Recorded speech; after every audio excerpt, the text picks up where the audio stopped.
On revient sur les deux premiers matchs de la 31e journée de Super League. On jouait ce soir à Genève et à Lugano. On est avec Claude Gross. C'est l'heure du temps additionnel. On a 26 minutes pour analyser tout ceci ce soir. Bonsoir Claude. Salut Dani. Et moi, je vous propose de retourner tout de suite à Genève ou d'aller à Genève puisque le match entre Servette et Saint-Gall vient tout juste de se terminer. On est live avec Mathias Froidevaux. Vous êtes avec un joueur du Servette FC. Oui, Dani, je suis avec Anthony Baron, 1-1 entre Servette et Saint-Gall. Servette a poussé ce soir, Anthony, mais Servette n'y est pas arrivé. Ouais, c'est sûr. Je pense que c'est un partout, il est frustrant au vu du match et des occasions qu'on a pu se procéder, qu'on a pu avoir. Mais bon, on va se contenter de ça aujourd'hui. Servette ce soir, avec, vous le dites, nombreuses occasions, n'a pas été assez clinique. Vous aviez les occasions pour remporter cette rencontre. Oui, je pense que ça fait plusieurs matchs qu'on les a, comme contre Zurich. Après, la seule différence, c'est de les mettre au fond. Et on l'a vu aujourd'hui, je pense que Saint-Gall n'a pas eu beaucoup d'occasions, même de situations. Et au final, ça fait un partout. Frustrant, ce résultat nul dans la course à la deuxième place. Dans le même temps, Lugano qui met la pression, qui fait des points. Il y a Lucerne. C'est une thématique dans le vestiaire. J'imagine qu'on y croit, cette deuxième place. Ouais, je pense que si nous on n'y croit pas, qui va y croire. Après, on ne calcule pas les autres. On s'occupe de nous d'abord, de nos résultats personnels. Et par la suite, on verra. À titre personnel, depuis que Clichy est replacé en 6, vous êtes de nouveau de retour. Vous jouez ces matchs du côté gauche. Vous avez attendu votre tour. C'était le moment. Dans cette équipe, vous vous sentez comment? Non, je me sens bien. J'ai été super bien accueilli par les joueurs depuis le début de saison. Et je prends ce qu'on me donne. Très bien, merci beaucoup Anthony Baron. Donc ici 1-1, Dani, entre Servette et Saint-Gall. Nous aussi, on prend ce que vous nous donnez. Restez sans autre vers nous, Mathias, et appelez-nous quand vous aurez d'autres joueurs. On n'a pas tout à fait la même lecture de cette rencontre, Claude. On va le montrer, on va l'illustrer, parce que c'est vrai, Servette restait sur cette victoire 4-0 contre le FC Zurich en semaine, et Servette accueillait quand même une équipe de Saint-Gall qui restait sur 3 revers consécutifs, qui n'avait plus gagné depuis 9 rencontres, toutes compétitions confondues. C'était la victime parfaite. C'est Servette qui se crée la première occasion, avec Stevanovic qui va rater une tête en relative début de match, 13e minute, sur une combinaison entre Pfluke et Konya. Ouais, une tête pas facile à mettre. Le centre, il arrive sans force. Il y a Schmidt qui vient le gêner, donc il doit la rabattre, il doit la croiser. Pas facile malgré tout à marquer. Et puis là, on va voir en fait toute la difficulté, le manque de confiance de Saint-Gall sur cette occasion de Konya. Oui, on voit Schmidt qui veut jouer derrière au lieu de la rejouer devant ou simplement accompagner le ballon. Maglica qui, au lieu de dégager par deux fois, la rend au Servettien et ça n'a fallu de peu pour... voilà, c'est peut-être sur ces occasions que Servette porte des regrets. Konya, elle n'est pas facile, elle vient de derrière, mais il peut mettre à plat du pied deuxième poteau et ça vous change le match. Et je crois que Anthony Baron parle d'occasions ratées. Peut-être celle-là en fait partie. C'est une des occasions qu'a Servette et Servette ne pourrait se mettre à l'abri plus vite, chose qu'il a fait contre Zurich parfaitement bien. Et c'est vrai, aujourd'hui, sur une ou deux petites opportunités, vous marquez 1 ou 2 buts et ça vous change le match. Quand on est en manque de confiance, comme l'est actuellement le FC Saint-Gall, qu'on vient d'enchaîner ces 3 défaites consécutives, quand on voit ça, on ne peut pas être content si on est à la place de Zeidler. Sur cette séquence, sur cette occasion. Non, parce qu'il faut prendre encore moins de risques à l'accoutumée parce que vous n'avez pas la réussite avec vous n'avez pas la confiance avec vous. Si tout roule, tout fonctionne, Maglica, il peut faire encore 2 roulettes et puis éliminer Stevanovic et relancer et ça finit de l'autre côté au but. Là, c'est pas le cas. Et il prenait des risques inutiles et si ça avait fini au fond, je pense que Zeidler aurait soufflé dans les bronches à Maglica et à Schmidt. Ouais. Bon, pourtant, c'est quand même Saint-Gall qui va ouvrir le score. Et de fort belle manière, on va voir ce but 2 fois. D'abord, on va mettre en exergue tout ce qui a été fait de bien chez les Saint-Gallois. Comme c'est beau du début à la fin. Oui, ça paraît vraiment très facile. Guimeno qui spécule, qui attend, qui fixe toute la défense servétienne et il attend Witzig qui vient à 2000 à l'heure et la passe est parfaite et la conclusion est également magnifique. 3e but de la saison pour Witzig, le 2e consécutif après celui contre Lugano en semaine. Et puis évidemment Guimeno, 6e passe décisive de la saison. C'est vraiment une belle saison pour le Genevois. C'est une très belle saison pour le Genevois et c'est bénéfique pour Saint-Gall. Saint-Gall qui a la dure et heureusement que Guimeno tient cette équipe un peu à bout de bras parce que c'est vrai qu'il a souvent été décisif pour Saint-Gall. Ouais, 6e passe décisive, on l'a dit, et 10 buts également pour Jérémy Guimeno. On a vu ce qu'on a aimé, ce qui est beau dans ce but, mais il y a aussi énormément d'erreurs à mettre en exergue côté Grenat. Par exemple, l'attitude de Gaël Clichy là-dessus. Oui, parce que là, on voit bien, ils sont 4 contre 2 et tout d'un coup, Clichy, au lieu de couvrir qui c'est qui était sorti, c'était Vouillot, ce ferreur. Au lieu de venir juste le couvrir pour s'il éliminait intervenir, là on le voit sortir et il ramasse. Il fait même une faute sur Guimeno et il laisse tout l'espace dans le dos et on voit Stevanovic qui revenait sur Witzig mais qui lui court après. Il n'a pas pu intervenir, donc il y a eu quelques erreurs. On s'est concentré sur Guimeno et on a oublié dans notre dos le mec, donc Witzig, qui arrive tout seul. Donc, la bonne attitude, ça aurait été pour Clichy de ne pas sortir là et de continuer à couvrir à l'intérieur. Vous couvrez à l'intérieur, vous couvrez Vouillot et vous fermez l'axe où Witzig arrivait parce que Stevanovic était trop court. Alors c'est facile de voir sur la lentille, mais ce que je ne comprends pas, c'est l'attitude où il sort, mais il sort vraiment à la désespérée et Guimeno a le temps de lâcher le ballon. Donc c'est vraiment une attitude de bizarre, d'autant plus quand on sait que c'est Clichy, avec l'expérience qu'il a.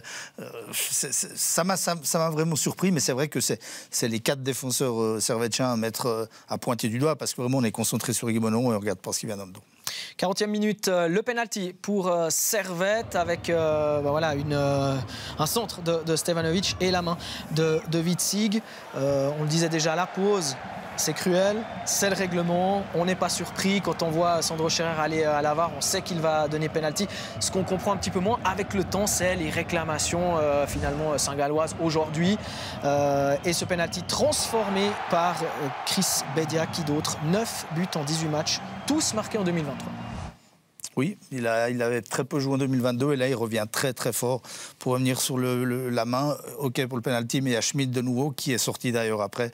Il n'était pas dans son jour. Schmidt est plutôt un milieu de couloir, mais il a fait des bons matchs latérales. Mais aujourd'hui c'était pas son soir. Il se fait prendre par Stevanovic et ça débouche sur cette main malheureuse qui, comme vous l'avez dit, de nos jours donne penalty. Ouais, Chris Bedia, c'est 3 buts cette semaine. Le doublé contre Zurich, le goal ce soir sur penalty. C'est un joueur qui est grand et qui, malgré sa taille, va vite, a une certaine technique aussi. Et c'est un joueur assez complet. C'est un joueur que vous aimez bien? Oui, c'est un joueur très très complet. Et c'est un joueur qu'il fallait à Servette. Ça a manqué. Il y a eu l'arrivée de Crivelli, mais qui a aussi été blessé. Donc les deux peuvent faire la paire. Les deux peuvent se remplacer.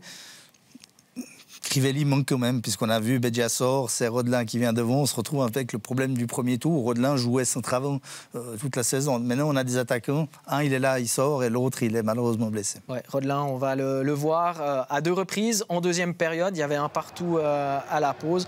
77e minute, Rodelin pour Antunes. Sont les deux entrés en cours de jeu. L'arrêt formidable de Ziggy. Ouais, là, c'est super bien joué. Alors, bien sûr, déjà de Rodelin, mais regardez ce que fait Antunes.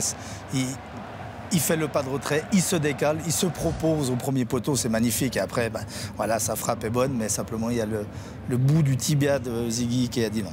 Le centre de Babou et Rodelin au premier poteau qui tente de dévier, ça passe à côté. Ouais, là, il joue bien aussi, il vient au premier poteau. Ça a manqué à Servette au premier mi-temps. Beaucoup de centres sont partis, mais personne ne venait couper au premier poteau. Et là, Rodelin, tout de suite, il vient couper. Et ça joue à quelques millimètres, parce que là, ça passe à 1 mètre du but, mais à quelques millimètres au niveau du pied. Parce que s'il la touche un tout petit peu plus, elle finit au fond. Allez, on retourne à Genève. Mathias Froidevaux est, je crois, avec un joueur du FC Saint-Gall. Jérémy Guimeno, on a l'impression que Saint-Gall était venu chercher un point ici à Genève. Vous avez réussi dans votre entreprise un petit peu stopper l'hémorragie, marquer un point important. Je pense que, comme vous dites, c'est un point important. On était venu ici pour gagner le match. Je pense qu'on avait les qualités, on a eu les occasions, on a eu les opportunités de pouvoir gagner ce match. Après, c'est vrai qu'à la fin, c'était un peu plus compliqué. On a resserré derrière et on voulait au moins ressortir d'ici avec un point et c'est ce qu'on a fait. plusieurs fois ce championnat. Vous avez mené, vous vous êtes fait rejoindre, vous avez même perdu les matchs. Aujourd'hui, il fallait tenir. Ouais, c'est vrai que comme vous dites, il y a plein de matchs à la fin où on pressait à la fin, on s'est fait égaliser, on s'est pris un 2-1 à la fin ou un goal à la dernière minute. Et c'est vrai qu'aujourd'hui, ça nous tenait à cœur de ne pas prendre de goal et de ressortir ici de Genève au moins avec un point. L'ambiance dans le vestiaire, malgré les contre-performances, vu que vous jouez bien, quand même, elle reste bonne? Comme vous dites, c'est ça un peu qui n'est pas facile à accepter, c'est qu'on joue bien, comme vous dites. Après, on peut jouer encore mieux. Et sur 2-3 occasions, sur 2-3 faits de match, on se prend des goals. Alors que nous, on se bat tout le match pour marquer un goal, alors que l'adversaire, sur une petite faute ou sur une petite faute d'inattention de notre part, il marque un goal. C'est vrai que c'est frustrant, mais voilà, ça fait partie du foot. Et comme vous avez dit aujourd'hui, on est ressorti d'ici avec un point et il faut retenir ça. Oui, on retiendra ce point, le premier point après 3 revers consécutifs.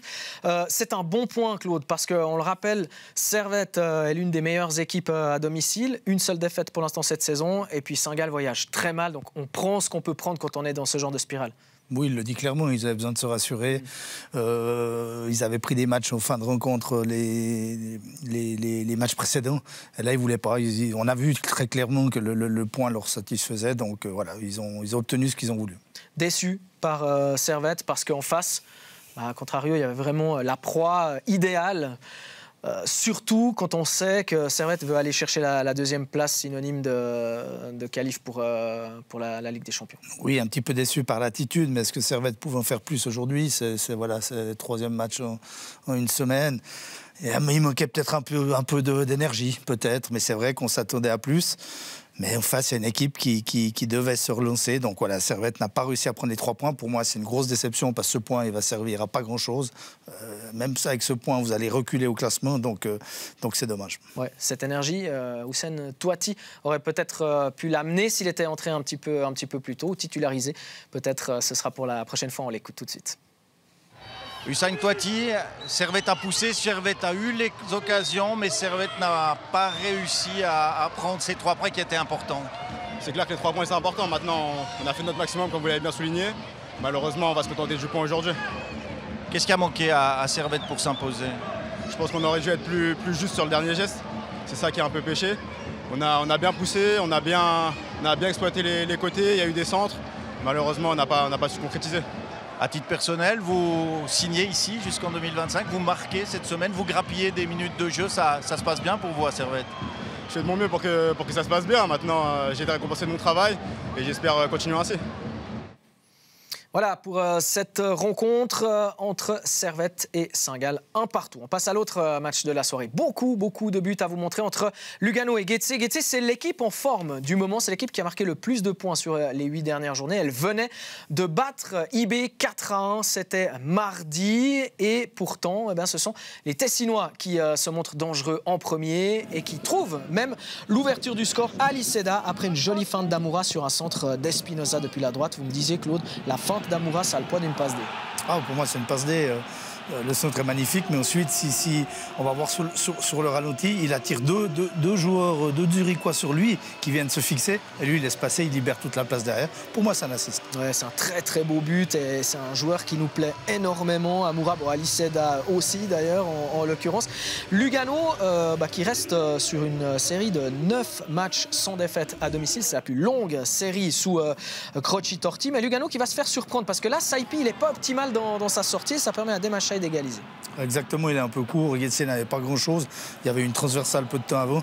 Et là, Saipi, il est un peu court. C'est des choses qui arrivent. Mais derrière, voilà, les Luganais le couvrent. Mais Demachai, avec un peu de réussite, ici, il prend à 2 fois pour marquer l'égalisation. C'est son 2e but cette semaine à Demachai. Il a déjà marqué contre IB. 2e but cette saison, 2e but en l'espace de quelques jours. Des fois, c'est comme ça que ça se passe. Donc on est à 1-1 à ce moment-là de la rencontre. Le but, vous l'avez vu, a été marqué à la 47e minute, donc dans le temps additionnel de la première mi-temps. 2e mi-temps, on va voir seulement le FC Lugano avec le 2-1, coup franc de Steffen pour Amoura. Steffen, c'est la 8e passe décisive en Super League, la 4e 4e en 3 matchs. Là, on a vraiment le Renato Steffen qu'on pouvait attendre il y a quelques mois quand il est arrivé. Oui, là, il est absolument très bon. Et cette ligne d'attaque est très forte. Alizeda, Amoura, Steffen. Celle-là revient de blessure, il fait des bouts de match. Et d'ailleurs, il en a refait un petit bout aujourd'hui. Mais c'est 3 attaquants de poche. Hein. C'est 1m70, 1m70, 1m68. Ça va à 2000 à l'heure. C'est très bon techniquement. Et en ce moment, ça fait les beaux jours de Lugano. Et regardez la hauteur d'Amoura. 1m70. Hein. 1m70. Et là, il a sauté sa hauteur, je pense. il arrive lancé. Hein. C'est aussi plus facile. Mais voilà, le bon timing.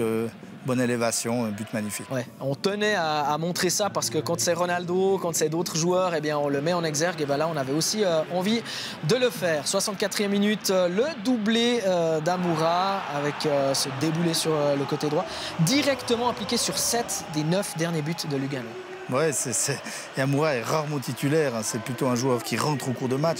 Là, aujourd'hui, c'est le cas. Depuis quelques temps, il joue avec ses 2 compères. En l'absence de Sellar, il est à chaque fois très bon. Et là, il part depuis le milieu de terrain. Alors, il y a des grosses lacunes du côté de Getse, mais malgré tout, après une course de 50 mètres, il a la lucidité pour marquer. Reprenez votre souffle parce que droit derrière, il y a le but de Sellar. Premier ballon, il vient d'entrer et il la met au fond. Ben c'est ça, il est coutumier du fait.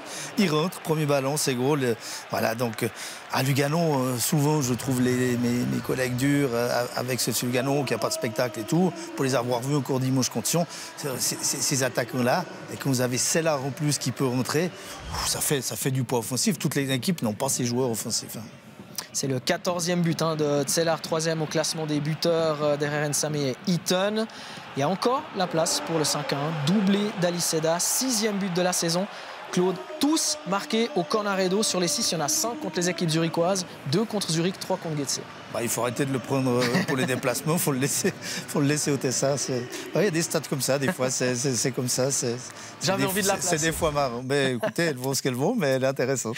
Bah oui, j'ai travaillé un petit peu quand même. 283 matchs de Super League pour Lugano, c'est la première fois que l'équipe tessinoise marque 5 buts. Et je rebondis sur ce que vous disiez, parce que je fais partie un peu de ces journalistes qui regrettent parfois que Lugano ne joue pas tout le temps comme ça. Quand on voit la force offensive, la qualité, la vitesse, la technique et l'entente qu'il y a entre ces joueurs, on aimerait les voir plus souvent jouer comme ça. Pourquoi ? C'est pas le cas. Dites-moi. Moi, je les vois souvent jouer comme ça. Je trouve qu'on n'a pas souvent les mêmes analyses. Il y a quelque chose qui trompe ces matchs au Cornaredo, parce que voilà, le stade, on connaît le stade, on est loin, il n'y a pas d'ambiance. Et souvent, ça reste trompeur. On a vu pendant le Covid, on a l'impression que des fois, les parties étaient un peu moins excitantes. Et moi, je crois que c'est le contexte. Moi, je trouve que ce Lugano-là, de Croci Torti, hein, par le passé, on pouvait s'ennuyer peut-être avec les... Il y avait eu Cestini, il y avait eu Jacobacci. Et lui, il a pris Abascal, il a pris un mix de tout ça et il l'a mis à sa sauce. Et je trouve que c'est un Lugano joueur. Alors, c'est pas à chaque fois incroyable, mais Lugano va de nouveau faire une saison où ils seront pas loin du podium si c'est pas dessus. Et c'est régulièrement. Et puis, regardez les buts marqués et puis regardez le spectacle qu'ils nous ont offert ce soir. Donc, voilà, je suis d'accord que c'est peut-être pas toujours le cas, mais c'est de loin pas l'équipe la plus triste du championnat. Bon, il n'y a pas que Renato Steffen qui fait des assists, vous venez de m'en faire un aussi. On écoute tout de suite Mattia Croci Torti. Mattia Croci Torti, quel deuxième mi-temps aujourd'hui comment vous expliquez la prestation de votre équipe? Non, je pense aussi que le premier mi-temps, c'était pas mal de mon équipe. Je pense que les premières 35 minutes, nous avons vraiment joué à football. Après, Getse, il a changé quelque chose. Nous avons pris en but parce que nous faisons un mauvais choix. Et parce que les dernières minutes, nous ne pouvons pas prendre en transition en contrat comme ça. Après, la deuxième mi-temps, ce n'était pas facile, les premières 10 minutes, mais après le but d'Amora, tout s'est bien sorti. Alors, il veut dire que les qualités individuelles de mes joueurs, ils sont importantes parce qu'aujourd'hui, avec Bottani, c'est là, on pense que nous avons aussi joué un vrai bon match. Alors, je suis contente. Un petit mot sur Amoura quand même. Quel joueur 2 buts aujourd'hui, 2 buts les 2 derniers matchs? Oui, 4 buts en semaine, c'est pas mal pour un joueur que normalement je laisse en panne. Ça veut dire que peut-être que je fais des mauvais choix. Je suis content pour lui parce qu'il a vraiment travaillé et il s'est mérité ses buts. Voilà, toute l'authenticité de Croci Torti, on aime ça chez lui. En fait, ça fait partie du personnage. Vous l'aimez bien aussi. Oui, il est top. Et puis, il ne fait pas des mauvais choix. Parce qu'un joueur que vous mettez un peu de côté, comme il a dit, et que vous l'alignez, il marque, c'est déjà que vous l'avez bien géré, le joueur. Et puis que vous n'êtes pas trompé parce que vous comptez sur lui quand il y a besoin. 8 buts ont été marqués ce soir. On vous les a tous montrés. Les 2 buts à Genève, les 6 buts à Lugano. Demain, le déplacement de Sion à Zurich, celui de Bâle à Winterthur et celui de Lucerne à Berne, où IB peut valider son titre de champion après avoir raté sa première balle de match mardi. Ce qu'on ignore encore, c'est qui sera le dauphin d'IB, qui terminera sur le podium, qui sera européen. Pour l'instant, la bonne opération de la soirée, c'est Lugano qui l'a fait.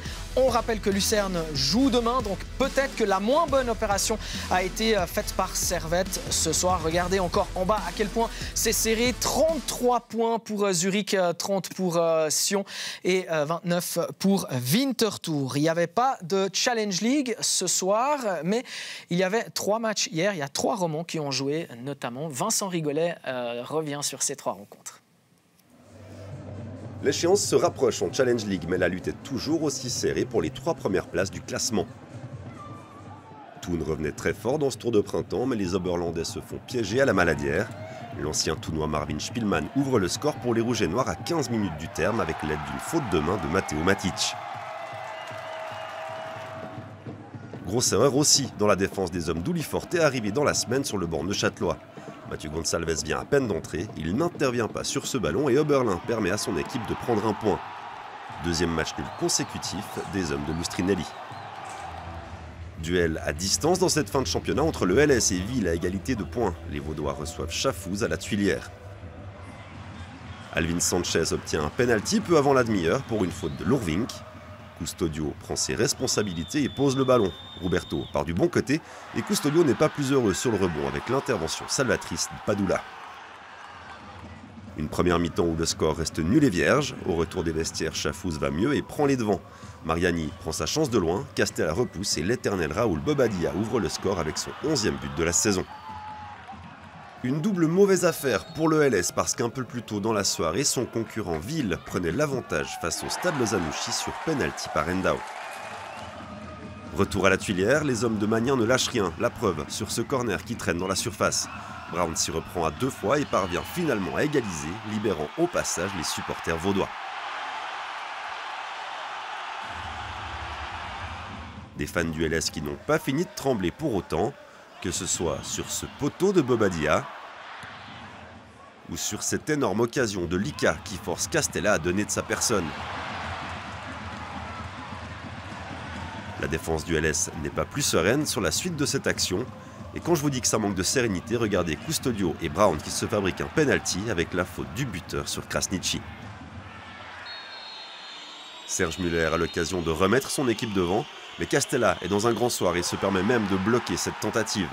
Le score ne bougera plus, le LS, à l'image de Thun, enchaîne avec un 2e match nul consécutif. Quand on joue Chafouz à la maison, on s'attend de gagner, mais voilà, Chafouz, c'est aussi une bonne équipe avec beaucoup d'éléments. Mais voilà, on a besoin de gagner les matchs, surtout à domicile, et voilà, je pense qu'on est un peu déçus ce soir. Avec ce résultat, Ville aurait pu prendre 2 points d'avance sur les Vaudois, et c'est ce vers quoi on se dirigeait jusqu'à la 92e minute. Malgré le sauvetage de Eulet sur sa ligne, Teddy Oku envoie la balle au fond.